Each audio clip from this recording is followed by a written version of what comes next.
ഇന്ന് ഞാൻ എൻ്റെ ബെസ്റ്റ് ഫ്രണ്ടായിട്ടുള്ള ശിവാനിനെ കാണാൻ പോവാണേ. ഞാനും ശിവാനിയും ഡിഗ്രിക്ക് ഒരുമിച്ചായിരുന്നു പഠിച്ചത്. ഡിഗ്രി കഴിഞ്ഞതിന് ശേഷം ഞാൻ ജോലിക്കും കയറി. അവൾ സെയിം കോളേജിൽ തന്നെ PGക്കും ചേർന്നു. അപ്പോൾ ജോലി കിട്ടിയതിന് ശേഷം ആദ്യമായിട്ടാണ് ഞാൻ അവളെ കാണാൻ പോകുന്നത്. ഇതാണ് ശിവാനി.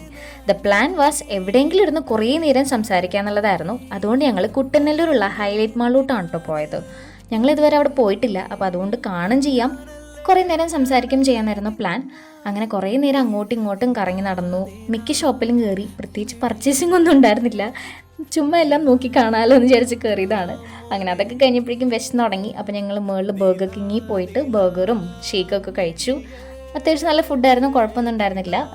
ചെറുതായിട്ട് മെഡിസിൻ്റെ ഒരു ചുവയുണ്ടായിരുന്നു ആ ഷേക്കിന്, but still it was good. എനിക്ക് ഭയങ്കര ഇഷ്ടമായി. പിന്നെ സംസാരിച്ചിട്ട് ഞങ്ങളുടെ വിശേഷം പറച്ചിൽ തീരുന്നുണ്ടായിരുന്നില്ല, അതിന് മാത്രം സംസാരിക്കാനുണ്ടായിരുന്നു. അവിടെ DC ബുക്സിന്റെ ഷോപ്പ് ഉണ്ടായി, അതുകൊണ്ട് ശിവാനി അവിടെ കയറിയിരുന്നു. അവളുടെ ലോകം എന്ന് പറയുന്നത് ബുക്സും പെയിന്റിങ്ങും ഒക്കെയാണ്. ഞാൻ പിന്നെ ആ ഭാഗത്തോട്ട് തിരിഞ്ഞിട്ടില്ല. പിന്നെ ഞങ്ങൾ പുറത്ത് പോയി കുറച്ച് ഫോട്ടോസും വീഡിയോസും ഒക്കെ എടുത്തു. അവിടെ നിന്ന് കഴിഞ്ഞാൽ നമുക്ക് ഹൈവേ കാണാൻ പറ്റും കേട്ടോ. ഒരു 4 മണിയൊക്കെ ആയപ്പോഴേക്കും ഞങ്ങൾ പതുക്കെ ഇറങ്ങി, കാരണം പെട്ടെന്ന് പോകേണ്ട ആവശ്യമുണ്ടായിരുന്നു. അങ്ങനെ തിരിച്ചു പോണ വഴി ഞങ്ങൾ കോളേജ് കൂടിയാണ് പോയത്. ഇതാണോ എൻ്റെ college, saint Thomas college Thrissur. ഇവിടെയാണ് ഞാൻ പഠിച്ചത്. ശിവാനി ഇപ്പോഴും ഇവിടെ തന്നെയാണ് കേട്ടോ പഠിക്കുന്നത്. അങ്ങനെ അവളോട് ടാറ്റ ബൈ ബൈ ഒക്കെ പറഞ്ഞു. അപ്പോൾ അതാണ് ഇന്നത്തെ വീഡിയോ. ഇഷ്ടമായെങ്കിൽ ലൈക്ക് ചെയ്യുക, സബ്സ്ക്രൈബ് ചെയ്യുക.